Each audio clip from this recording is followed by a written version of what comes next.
We have three cases on today's oral argument calendar. The first is cause number 22-40707, United States of America versus Team Finance.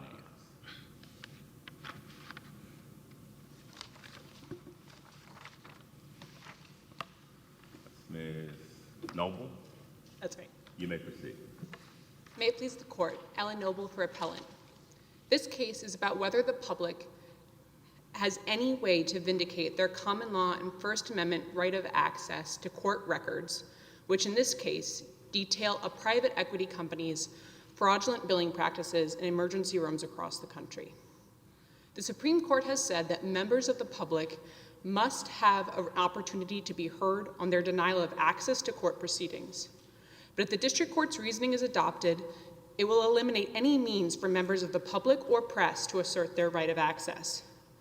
In denying Adler's motion to intervene to unseal, the district court committed three legal errors.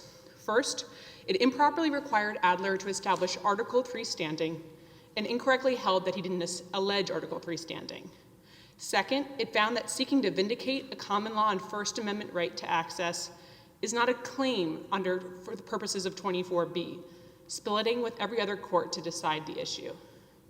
And finally, in assessing timeliness, the district court improperly treated Adler's motion to intervene to unseal as a motion to intervene on the merits and set a deadline to the public's right of access, despite this court's admonition that the right of access is continuous and exists long after a case is closed. On the first issue, Adler does not need to establish Article III standing. This court held in Ruiz v. Estelle that an intervener does not need to establish Article III standing if the court already has authority or jurisdiction to grant the specific relief that that intervener is seeking. Here, there's no dispute that the district court had authority or an inherent supervisory power to unseal its own court records even after the case had closed. The district court relied on dicta, one sentence of dicta in this court's decision in Newby, which in turn cites to Deus, suggesting that if the case closes, an intervener does need to establish Article III standing. Now, while you're on Deus, what is the difference in this case from Deus that, as far as unsealing a record, is not sole purpose? That's correct, Your Honor. So in Deus, the interveners had pending litigation against the defendants, and they never invoked a common law right of access or a First Amendment right of access.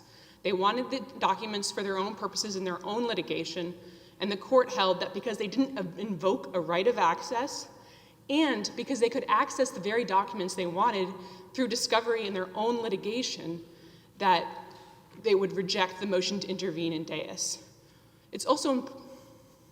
Go ahead. It's also important to note that the court further clarified the question of when a litigant needs Article III standing or an intervener needs Article III standing after Deus. In Deus, those were three sentences of an opinion dealing with a motion to intervene. But in Ruiz v. Estelle, there's a long decision talking about how Article III exists to ensure that the court is acting within its jurisdiction, within its legal authority, and it doesn't exist to limit the litigants that can be heard in a case. And that's why in Ruiz, Texas legislators were able to intervene without Article III standing because the court already had authority to grant specific relief that they sought. And the same is true here. Even if this court decided that Adler did need Article III standing, he clearly alleged it, and he did so in two ways. First, he alleged simply that he was denied access to court records that he has a legal right to, a common law and constitutional right of access, which is itself a sufficient injury. This court has held as much in Ford that the denial of access to information you have a legal right to constitutes a concrete injury, and so has every other circuit to decide this issue, including specifically the 1st, 3rd, 4th, 7th, and 11th. But Adler went even further here. He didn't just allege denial of access to information he has a legal right to. He alleged that denial of access to this information impeded his research, writing, and thinking on an issue that was the focus of his professional career and of great public importance.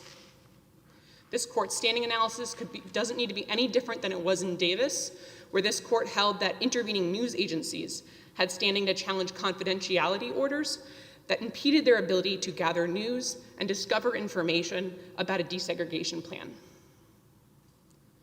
On the second issue, Adler also satisfies Rule 24B. There are two prongs to Rule 24B, but the district court only analyzed the first: whether the intervener has a claim or defense that shares with the main action a common question of law or fact. Here, Adler has a claim, an interest recognized at law, in accessing the court records, and by challenging the sealing orders, his claim necessarily shares questions of law and fact with the main action. The court again relies on Deus, saying that it's not a claim, seeking access to court records is not a claim for purposes of Rule 24B. But that's exactly the argument that was made in Newby and that this court rejected in Newby. They said that's not how you should read Deus, and the court went on to find in Newby that the Texas State Board intervener seeking access to discovery had a claim that shared questions of law and fact with the main action.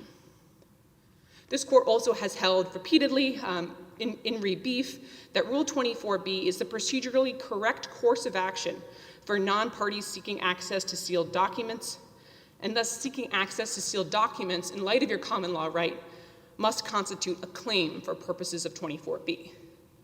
All other circuits agree that intervening to unseal or to modify a protective order satisfies the first prong of permissive intervention. Those cases are cited on pages 38 to 39 of the opening brief. Finally, Adler's motion to intervene was also timely. The district court's timeliness analysis committed several legal errors.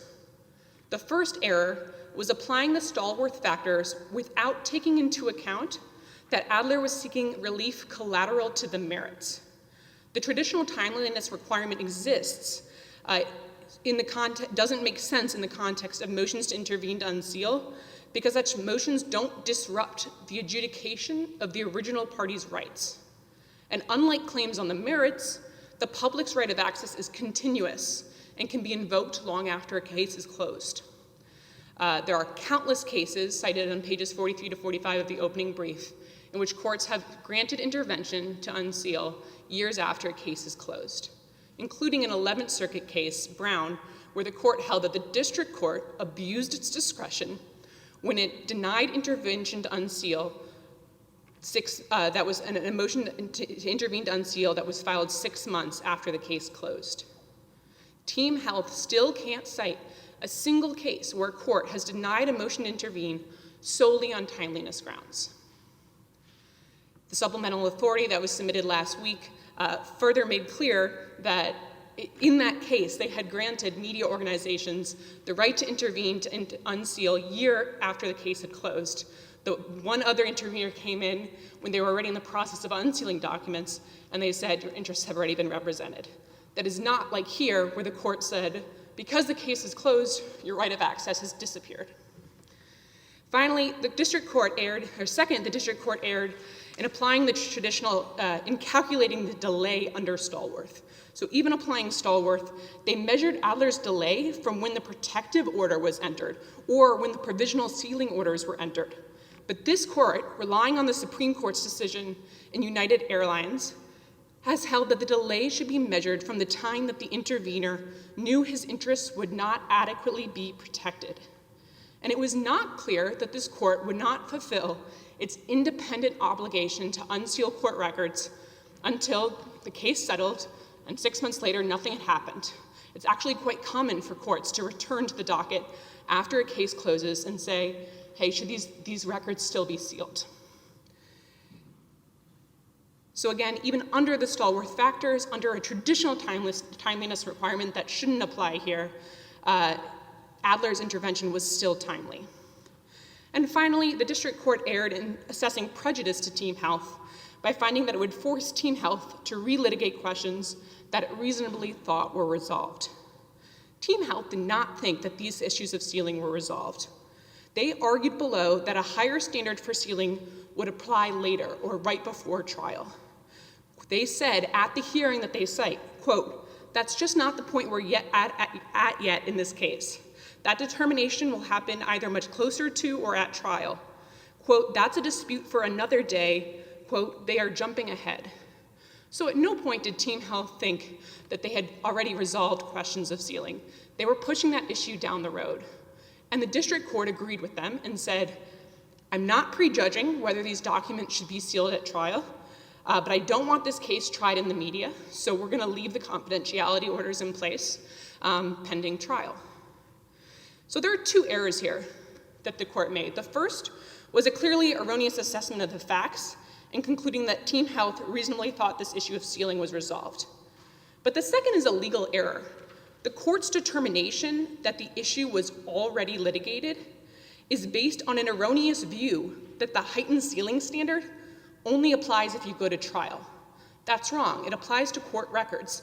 As soon as those documents became part of the court record, hundreds of exhibits sealed attached to dispositive motions on the court record, information actually in the court's opinion, parts of the amended complaint are redacted. Then you need to apply the higher standard for sealing and do a document-by-document assessment. So it doesn't just apply to the trial court proceedings, it applies to the court record. So to the extent the district court thought, your interests are protected, this issue's been litigated and resolved, that was based on an erroneous belief that the protective order standard could apply to records that are now sealed on the court record. If this court adopts the district court's reasoning below on the question of standing, Rule 24B or timeliness, it will effectively eliminate the public's right of access to court records because there will be no way for the public to enforce that right.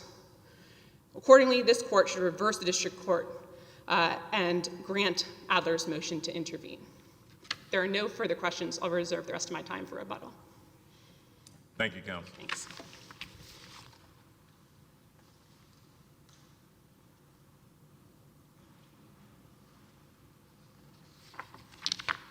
You may proceed.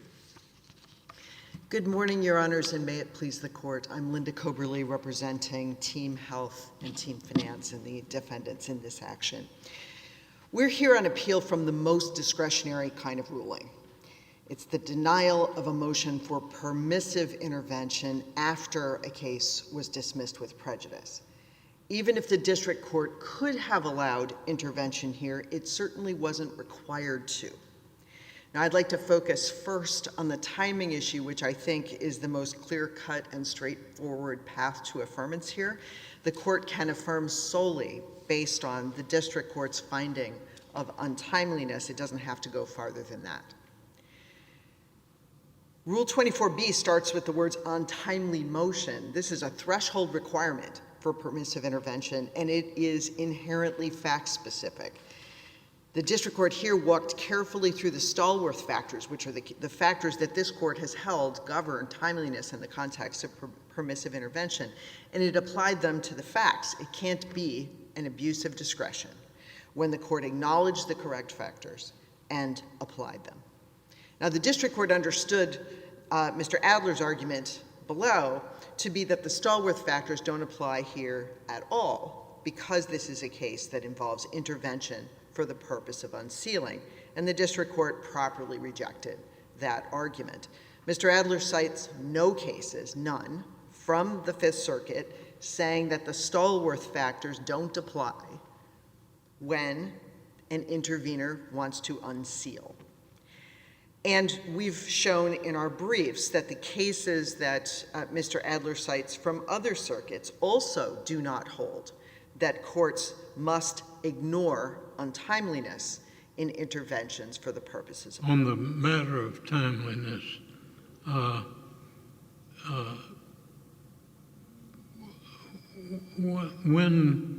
from when the movement would know that his interest is no longer protected? The district court makes no reference to that measurement. It focuses on the time from the case's unsealing, and isn't it measured from when the movement would know? The timeliness is measured from when the movement would reasonably should have known of his interest in the case. That's different from saying it's measured from the time when the movant would know that his personal interests are not protected, which is what Mr. Adler's arguing here. I'm not aware of any case from the Fifth Circuit that articulates the timeliness inquiry the way counsel articulated it. What about the today. Cameron case, the U.S. Supreme Court case? Doesn't that stand for the same proposition that your opposing counsel is arguing, that it rises at the time that your interests are no longer protected and not necessarily when you know you have an interest in the case? I don't believe so, Your Honor. I think that we don't want a system, right, where interveners stand by the sidelines and critique the conduct and the arguments that are made by the parties in the case and wait on the sidelines to decide when they decide they would have made a different argument and then intervene. That's why what the rule of permissive intervention looks to, when would it have made sense for the intervener to decide that he needed to assert his interest. He had an interest to assert. Here, Mr. Adler articulated in his submissions that he follows Team Health. He follows Team Health's litigation. He has tweeted about litigation that Team Health has faced. And here, it was a matter of public record all the way back to July of 2020 that pretrial filings were being sealed. It was a matter of public record that in December 2020, the district court was allowing court papers to remain sealed based on arguments that were made at a hearing in December 2020, the very ones that counsel points to today. And even under Mr. Adler's notion, which is when did he understand that his interests were not going to be protected, there was a public notice in February of 2021 that this case was being settled. And it took months for the case to ultimately be dismissed with prejudice. And yet at no point during that period, even after public notice that there was not going to be a trial likely and that the parties had agreed in principle to a settlement, Mr. Adler still waited. And But there was no indication at that time that the documents would not be unsealed, right? Or was that included? oh yes, there was every indication that the documents would remain under seal. And that's because the ruling that the court made at the December 2020 hearing was about pretrial findings and the documents that had been designated by the defendants. There was nothing conditional about that ruling. So what happened in late 2020 is that the relators challenged all of the, or many of the designations that my client had made under the protective order. The protective order itself, just taking a step even further back, the protective order itself was disputed. And in the end, so this case is actually very much not like the Bin Ho Lee case, for example, where two litigants simply agreed between themselves to keep everything sealed and the court blessed it. Here there was a protective order that the relators challenged. They said it granted too much protection, and the court considered arguments and held that Team Health had sufficiently established the likelihood that there would be trade secrets engaged or involved in these materials, and also personal health information, because we are talking about a Medicare suit, Medicare billing suit, which is necessarily about medical treatment provided to individuals. So that's why the court entered the protective order. It was over objection. Secondly, the relators challenged the designations under the protective order, and they did invoke the public right of access. Now, at that time, at the hearing on December 2020, the court said, I'm not going to revisit all of these designations, and I'm going to, we will have to wait and see whether we close the trial. But there's nothing in that transcript that says that that court intended to revisit whether sealed court papers would be unsealed in the event of a settlement. That's simply not correct. It's not in the transcript anywhere. The court said wait and see what we'll do if there's going to be a trial. That means the final determination about sealing or unsealing records was an open question. I mean, a ruling got made to say we're not unsealing it now. Your position is that was final, no more, don't even bring it up again. My position is a little bit different than what the court is articulating. My position is there is nothing in the transcript in which anyone said, we're going to go back and unseal things that have already been filed on the record. There was nothing in the transcript that suggested that would happen. What the court was talking about was whether there was going to be a public trial. Was the courtroom going to be sealed on certain days? And what were the materials that were going to be presented at trial that would need to be protected at that time? That's a different question than what the plaintiffs are seeking now. There was no trial in this case. Right, the case settled. Correct. But things could arise at trial that could result in an earlier ruling being changed. I mean, That's you'll correct. agree with that. I It happens all the time at trials. I do agree with that, Your Honor. But what I'm saying is that Mr. Adler is saying today, we expected that the prior rulings were going to be revisited. There's nothing in the record that supports that as a reasonable conclusion. Nothing. There's also nothing to signify that they would not be revisited. I mean, there's no presumption that once records are sealed, that they are sealed indefinitely. There's no presumption that that's the case. That's true, Your Honor, but there's two points I'd like to make in response to that. One is the test here for timeliness under Stalwart is reasonably should have known.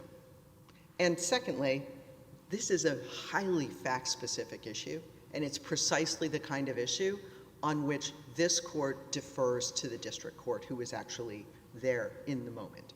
So I think where we differ is reasonably should have known that they had an interest, or reasonably should have known that their interests would not be protected. I think that's where you and I are differing right now. if we pause on that issue by itself, at a minimum, Mr. Adler should reasonably have known that his interests were not going to be protected when it became apparent that there was never going to be a trial. So to your point, Judge Graves, on the idea that sometimes when you have a trial, then we're going to assess whether certain materials presented at trial are going to become public, and maybe that will require reopening or unsealing previous court filings on summary judgment and so forth. Starting in February 21, Mr. Adler reasonably should have known that there wasn't going to be a trial at all. And at that point, there was no reason to believe that prior sealed papers were going to now be unsealed. There was simply no reason in the record that I'm aware of to suggest that anybody thought that was going to happen. It's simply something that counsel is saying today. So, but at the end of the road here is discretion. This court has obviously had a lot of concern, and we're aware of that concern, about district court practices in terms of sealing court papers. If this had been raised earlier, if Mr. Adler had intervened or tried to intervene or appealed the sealing orders, as this court would have allowed him to do even as a non-party, then this may have played out differently. The parties may well have made different choices about what documents to file on the court record. In their filing of summary judgment, they may have filed shorter exhibits. They may have not filed all the same things. Now, with that issue being raised after the fact, that's part of the prejudice from the untimeliness. Well, but when did he know of the court's unsealing? The unsealing orders were a matter of public record starting in June 2020. And the hearing about the dispute, the hearing that we've spent a lot of time talking about from December 2020, was conducted in an open courtroom. And that took place in December 2020. In February 2021, with a trial approaching, there was a notice of agreement in principle to settle, and the trial was taken off calendar. And then it took months after that for there to be sufficient approvals of the Department of Justice, and finally a dismissal with prejudice. And that was in June 2021. And still, Mr. Adler waited 6 more months. And he has never provided any reason or justification for even that 6-month delay. All of this gives rise to a factual picture that the district court treated within its discretion. And it would be a real departure from this court's cases for the court to say, no, under these circumstances, permissive intervention was required. That's something that this court has not done in the context of permissive intervention. Now, as for Mr. Adler's own prejudice, he has expressed only the most general interest in this information. And I want to point out that the current record in this case is not 3/4 under seal. A fraction of the materials in this case are currently sealed or redacted. And although there are some documents that are sealed in their entirety, there are many others, including the complaint and the amended complaint, including the summary judgment papers, in which public versions have been filed with redactions. And yet Mr. Adler has never articulated, not only has he not articulated why he waited at least the 6 months from when the case was ultimately dismissed with prejudice, if not longer, but he also has never articulated a specific justification other than the most general interest in what happens with this company.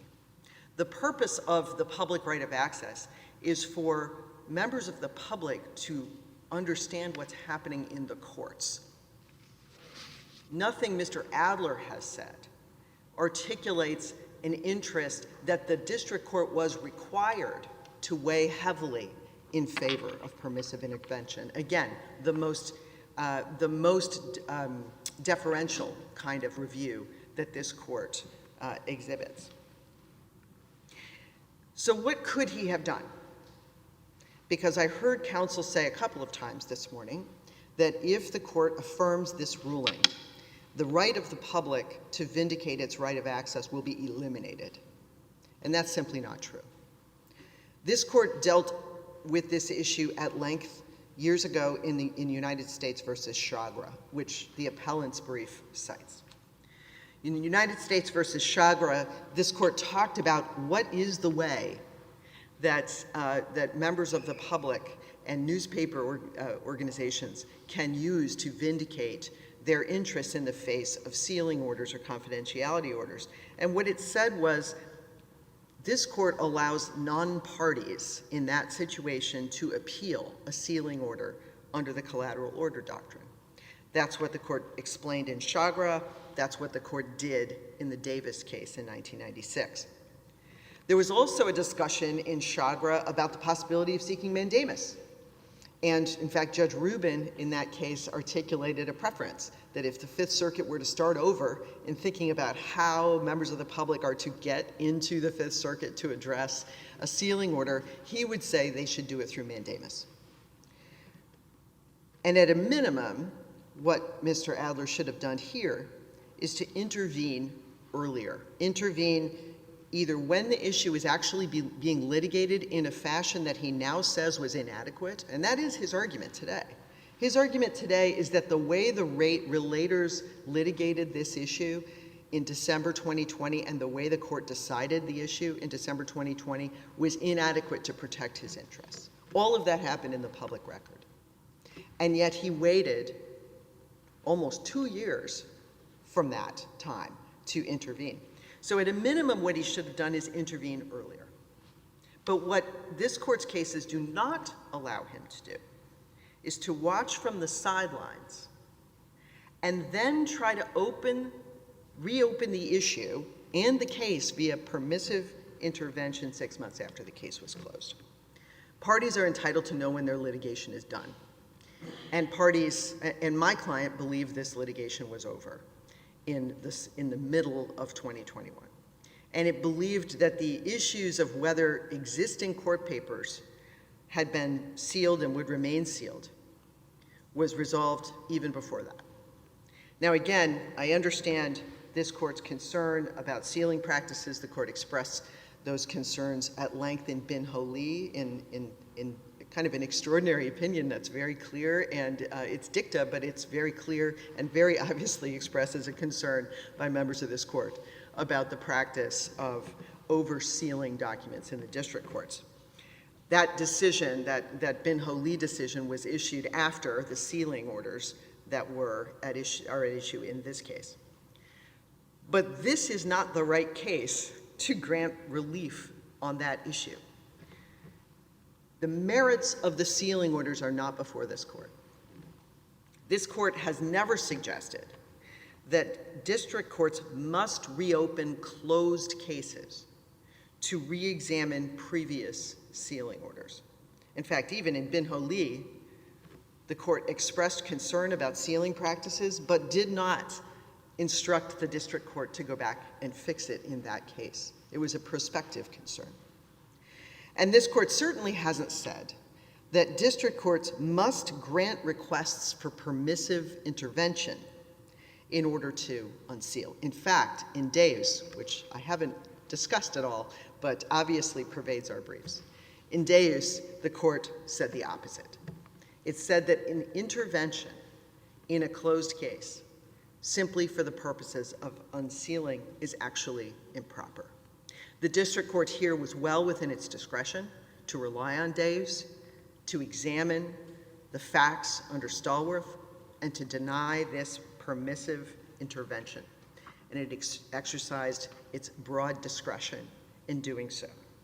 And this court should affirm. Thank you very much. Thank you, counsel. Rebuttal.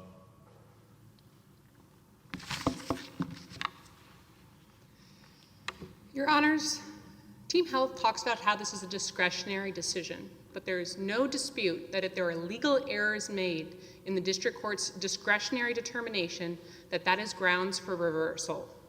There are two clear errors in timeliness that I want to focus on here. The first is how they measured the delay. Team Health argues that it's not measured from when the movement knew that their interests were protected, and that they're not aware of any Fifth Circuit case law that says otherwise. But that's false. First of all, you can look at Stallworth. Stallworth cites United Airlines and says we should be looking to when their interests were protected. And then in Sierra Club, this court further held. You're agreeing that the Stallworth factors apply in this case? Your Honor, you can decide this case under the Stallworth factors or independent of them. I think what is important is that you recognize that there is a unique circumstance when someone is moving to unseal on a collateral issue, and that can either be a reason why Stallworth doesn't apply at all, or considered under the fourth factor of Stallworth, which says take into account unique circumstances. I don't think timeliness should apply, because the reason for that is to prevent prejudice to the adjudication of the original issues. But if this court does believe a timeliness requirement should apply, I think Adler's motion was very timely because he intervened as soon as it became clear that his interests were protected. And there's countless Fifth Circuit case law articulating that standard. After Stallworth, and the reasoning of Stallworth supports this view. When did it become clear that his interest wasn't protected? I think it became clear when the case settled and the district court didn't take any action. The notion that he should have been on notice that the case was going to settle and— Well, when the case settled and the district court didn't take any action, that's two separate events. So I think several months after a case settles is a fair amount of time to give a district court to review the court record and see if they're going to actually take on their independent duty to unseal. Well, isn't it measured from when the movement would know that his interests were no longer protected? That's correct, Your Honor. That is the standard. It's not from the time the case is unsealing. Correct, Your Honor. And he didn't know his interests wouldn't be protected by the court, which has an independent obligation to do this, until the case settled and the court didn't take any action. He then intervened 6 months after that happened. With regard to your argument on prejudice to the adjudication of the merits, how do you respond to your opposing counsel's argument that the prejudice is that her client expected finality and was not looking to relitigate these issues and may have even made different decisions or a different calculus about what documents to actually put into the record? Your Honor, I think that's wrong on both as a matter of law and as a matter of fact. In Ben Ho'oli, this court made it extremely clear that no party should be relying on a protective order to assume that that information will remain permanently sealed on the court record. That is entirely contrary to First Circuit law that says that's a completely different standard than what we apply to court records. And the sealing orders, so as a matter of law, that's false, but also as a matter of court record, that's false. It was very clear that they said that the standard for sealing should apply and be decided later once at trial. It is very common for a district court to say, I don't want this case tried in the media, so I'm not going to unseal these documents yet because I don't want to disrupt a jury trial. But once that jury trial doesn't happen, it becomes clear that the reasons for sealing have dissipated, prejudice to a jury trial, and then there's a need to unseal those documents. This court has been extremely clear that not only does a court need to conduct a document-by-document analysis of information that it's trying to seal on the court record, but it also needs to articulate its findings with respect to each of those documents. None of that applied here. It's incredibly clear that the court didn't follow through with the mandate of bin Ho'oli to properly review and protect the public's right of access. This court, I think that one demonstrates that the interests of Adler have not been protected, and that everything that was marked, basically every document was marked confidential when it was filed under protective order. And then with respect to every one of those documents, there was a boilerplate motion to unseal. Adler has an opportunity, gave the district court an opportunity to fulfill its independent duty by taking action after the record was sealed. In Stallworth, the decision talks about how we don't want to encourage premature intervention. That wastes judicial resources. We should let courts do their job and unseal court documents. And so by waiting, he actually followed through with the exact mandate of Stallworth and also Sierra Club, where this court said that that's the proper standard when their interests were no longer protected. Thank you, Counsel. Court will take this matter under advisement. Call the next case, which is